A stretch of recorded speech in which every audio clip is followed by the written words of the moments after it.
Vote চান না একথা কোনোদিন বলেননি, দাবি শুভেন্দু অধিকারীর। আর এ নিয়েই তরজা। তৃণমূল কটাক্ষ করে বলছে মুসলিম ভোট ছাড়া এ রাজ্যে বিজেপি ভালো ফল করতে পারবে না। এটা বুঝতে পেরে ভোটের আগে এখন এভাবে সুরবদল। আমি মুসলিম ভোট চাই না এ কথা কোনোদিন বলি না। আমি যেটা ধ্রুব সত্য বলি যে আমরা মুসলিম ভোট পাই না।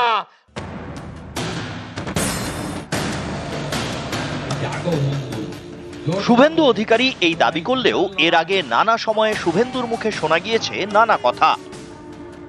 আপনারাও বলেছেন সবকা সাথ সবকা বিকাশ, আর বলবো না, বলবো जो हमारे साथ हम उनका साथ, सबका साथ सबका विकास बंद करो, नो नीड সংখ্যালঘু মোর্চা।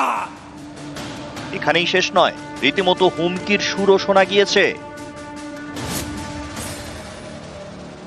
ওদের দলের যে কটা মুসলমান এমএলএ জিতে আসবে, বিজেপি সরকারে আসবে, চ্যাংদোলা করে তুলে রাস্তায় ফেলবো। শনিবার দক্ষিণ দিনাজপুরের গঙ্গারামপুরে কিন্তু শুভেন্দু অধিকারীর গলায় অন্য সুর। আমি মুসলিম ভোট চাই না এ কথা কোনোদিন বলি না। আমি যেটা ধ্রুব সত্য বলি যে আমরা মুসলিম ভোট পাই না। গত কয়েক বছরে বিধানসভা লোকসভা ভোটে তৃণমূলের সাফল্যের পেছনে বড় ফ্যাক্টর মুসলিম ভোট। পশ্চিমবঙ্গের জনসংখ্যার প্রায় 30% মুসলিম। 25% থেকে 90% মুসলিম ভোটার রয়েছেন এমন বিধানসভা আসনের সংখ্যা 146টি। 24-এর লোকসভা ভোটে এই 146 আসনের মধ্যে তৃণমূল এগিয়েছিল 109টিতে, বিজেপি 25টিতে। 21-এর বিধানসভা ভোটে 146 আসনের মধ্যে 131 আসনে জেতে তৃণমূল, বিজেপি জেতে 14 আসনে। এই অঙ্ক মাথায় রেখেই কি শুভেন্দু অধিকারীর গলায় অন্য সুর? তৃণমূলের মুসলিম ভোটে ভাগ বসাতে না পারলে যে এই রাজ্যে ভালো ফল করা কঠিন, সেটা বুঝতে পেরেই কি ভোটের আগে এখন সুরবদল? ভারতীয় মুসলিম আপনাদের নিয়ে আমাদের কোনো সমস্যা নেই। আমি মুসলিম ভোট চাই না এ কথা কোনোদিন বলি না। আমি যেটা ধ্রুব সত্য বলি যে আমরা মুসলিম ভোট পাই না। নরেন্দ্র মোদী সব দিয়েছেন, ভারতীয়দের দিয়েছেন, জাত দেখেননি, ধর্ম দেখেননি। কিন্তু আপনাদের পাড়াতে যখন সুকান্ত মজুমদার যায়, শুভেন্দু অধিকারী নন্দীগ্রামে যায়, আপনারা বলেন এ তো জয় শ্রীরামের পার্টি এসেছে, তাই একে ঢুকতে দেব না, ভোট দিতে দেব না। এটাই হলো সমস্যা। সংখ্যালঘুদের সম্পর্কে কি কি ভাষায় অসম্মান করেছেন শুভেন্দু অধিকারী, তো ভুরি ভুরি তার তো রেকর্ডই রয়েছে। এটা হচ্ছে ঠেলার নাম বাবাজি। বুঝতে পারছেন জনগণের দ্বারা প্রত্যাখ্যাত।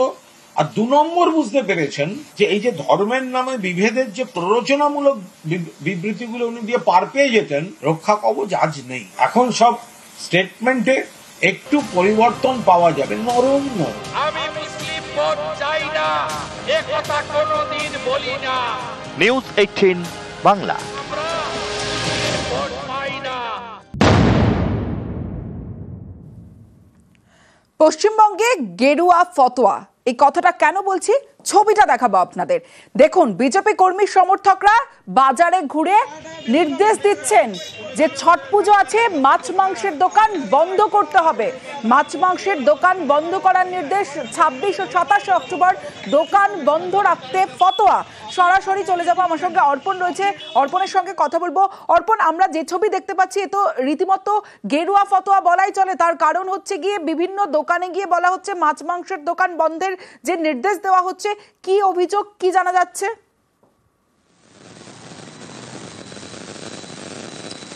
দেখো, একেবারে অন্ডাল যে বাজার রয়েছে সেখানে কিন্তু বিজেপির তরফ থেকে প্রত্যেকটি মাছ এবং মাংসর যে দোকান, সেই দোকানদারদেরকে কিন্তু বলা হচ্ছে 2 দিনের জন্য দোকান বন্ধ রাখার জন্য। কারণ ছট পুজো রয়েছে, তাই মাছ মাংসের দোকানের উপর একেবারে রীতিমতো কিন্তু বিজেপির তরফ থেকে ফতোয়া জারি। এবং বেশ কিছু দোকান বন্ধ থাকলেও বেশ কয়েকটি দোকান খোলা রাখে এবং তাদেরকে গিয়েও রীতিমতো হুমকি দেওয়া হয় দোকান যারা ব্যবসায়ী তাদেরকে।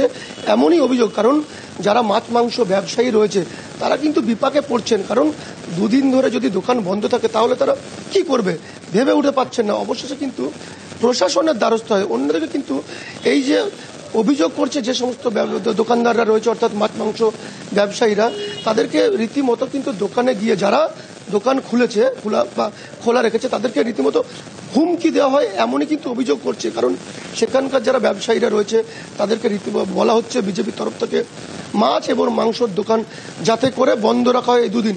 এবং কিছু দোকানদার তাদের কথা শুনলেও বাকি যে সমস্ত মাছ মাংস দোকানদার বেশ কিছু রয়েছে তারা কিন্তু নিজেদের সিদ্ধান্তে অনড়, তারা দোকান খোলা রেখেছেন। অবশেষে সেই খোলা দোকানগুলিতেই কিন্তু বিজেপির কর্মী সমর্থকেরা তারা কিন্তু যায় দল বেঁধে একেবারেই, এবং তাদেরকে কিন্তু দোকান বন্ধ করার কথা বলা হয় এবং তাদেরকে হুমকি দেওয়া হয়, সেটা অভিযোগ করছে। পরবর্তী ক্ষেত্রে তারা পুলিশ প্রশাসনের দ্বারস্থ হন এবং প্রশাসন তারা এসে সেই ব্যবসায়ীদের বলেন যে ব্যবসা নিজের এবং বন্ধ রাখার সিদ্ধান্ত খোলা রাখতে পারেন, না চাইলে যেটা তারা চাইবেন ব্যবসায়ীরা সেটাই যাতে করতে পারেন। পুলিশ আসার পর আশ্বস্ত হয়েছেন ব্যবসায়ীরা।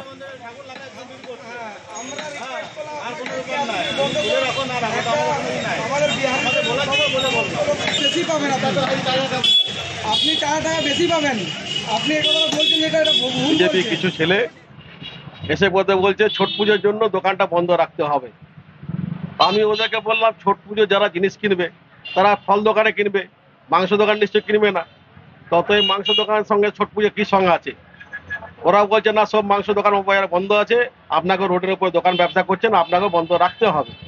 তা আমি বললাম না, আমি ব্যবসা বন্ধ রাখবো না।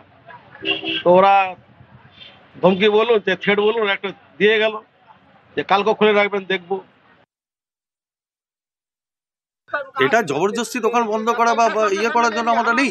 আমরা একটা রিকোয়েস্ট করলাম যে দেখুন এই একটা যে পুজো, রাস্তা ধোয়া হয়, ঝাড় দেওয়া হয়, এবং সেই জায়গাতে যদি এরকম একটা মাংসর মানে কাটার জল বা মাছ মানে সেটা অপবিত্র যেন না হয়, তার চেষ্টার জন্যই তাকে দোকানগুলোকে বন্ধ করতে বলা হয়েছে। শুনলাম অন্যান্য কিছু ব্যক্তি ভাবে যারা বাজারে মাছ এবং মাংসের দোকানকে যারা বন্ধ করার জন্য ফতোয়া জারি করেছে, আমরা চাই যে এই অন্যায় বন্ধ হোক। অন্যায় যারা করেছে এবং যারা হুমকি দিয়ে এসেছে মাংস এবং মাছের দোকানে, আমরা প্রশাসনের কাছে আমরা অভিযোগ জানাবো তাদের নামে এবং প্রশাসনকে বলবো যে আইনি দ্রুত যেন এর আইনি ব্যবস্থা গ্রহণ করে।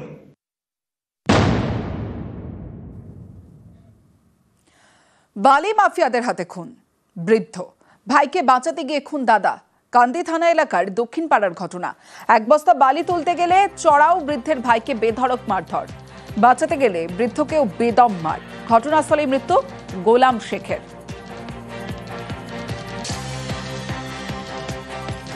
নদীর ধারে এক বস্তা বালি গরুর গড়াইতে পারলে তোমার আমি নিয়ে আসছিলাম, দিয়ে ওরা ধরো আস্তায় দাঁড়িয়ে ছিল, দিয়ে ঘিরে ছিল তোমার আস্তাটা ছেড়ে দাও, আমি চলে যাই। তবে যে আস্তাকে ছাড়বে রে বুঝলে, দেখো আমার এই চকে বসে দিল ফাইট। হ্যাঁ, দিয়ে আমার দাদা ছিল ওর ফাইট বাড়তে বেরিয়ে আইলো, আমার চকে ফাইট মেয়ে দিচ্ছে আর আমি দৌড়ি পালিয়ে গেছে ধরো। দিয়ে আমার দাদা ছিল ওদের ছেলে পিলে মেয়ে ছেলে নিয়ে আমার দাদাকে ধরো দেখো মেরে ফেলে দিল। জেলা থেকে সরাসরিতে এবার পটাশপুরের খবরের দিকে নজর রাখবো। পুকুরে ছাত্রীর দেহ উদ্ধার। ক্লাস 12-এর ছাত্রীর দেহ উদ্ধার। আজ সকালে নিখোঁজ ক্লাস 12-এর ছাত্রী, আর সেই ছাত্রীর দেহই পুকুর থেকে উদ্ধার হয়েছে। আমার সঙ্গে পঙ্কজ রয়েছে। পঙ্কজ, এখনো পর্যন্ত প্রাথমিক তদন্তে কি মনে করা হচ্ছে? দেখো তমস্যা একেবারে পটাশপুরের 1 নম্বর ব্লকের কুতুবপুরের ঘটনা, একেবারে চাঞ্চল্যকর ঘটনা, যেখানে সকাল থেকেই কিন্তু ওই ছাত্রী, দ্বাদশ শ্রেণীর ছাত্রী নিখোঁজ ছিল। তারপরে কিন্তু দুপুর 2:30 নাগাদ পুকুরে ভাসতে রেখে স্থানীয়রা তারপরে কিন্তু যে দেহ উদ্ধার হয়, তারপরে চাঞ্চল্য সৃষ্টি হয়। তবে প্রাথমিকভাবে তদন্ত করে যেখানে পুলিশ, পটাশপুর থানার পুলিশ ওই মৃতদেহ উদ্ধার করে নিয়ে আসে। এখন ময়না তদন্তের রিপোর্ট না আসা পর্যন্ত তবে সাপেক্ষ রয়েছে, যেখানে তদন্তের সাপেক্ষ রয়েছে। তবে কি করে মৃত্যু হলো নিখোঁজ থাকার পর একেবারে পুকুরের ভাসা অবস্থায় তার দেহ উদ্ধার হয়, একেবারে এলাকার মানুষ কিন্তু একেবারে যেখানে চাঞ্চল্যকর ঘটনা বলতে পারে, যেখানে দ্বাদশ শ্রেণীর ছাত্রী সকাল থেকে নিখোঁজ থাকার পর দুপুরে কিন্তু 2:30 নাগাদ এই পুকুরে ভাসতে দেখে স্থানীয়রা, দেখে কিন্তু দেহ উদ্ধার ঘটনা ঘিরে কিন্তু চাঞ্চল্য সৃষ্টি হয়। তবে পটাশপুর থানার পুলিশ ওই মৃতদেহ উদ্ধার করে নিয়ে আসে। তবে ময়না তদন্তের রিপোর্ট এলেই কিন্তু পরিষ্কার জানা যাবে এটা কি ঠিক কি হয়েছিল ওই ছাত্রীর সঙ্গে। বেশ।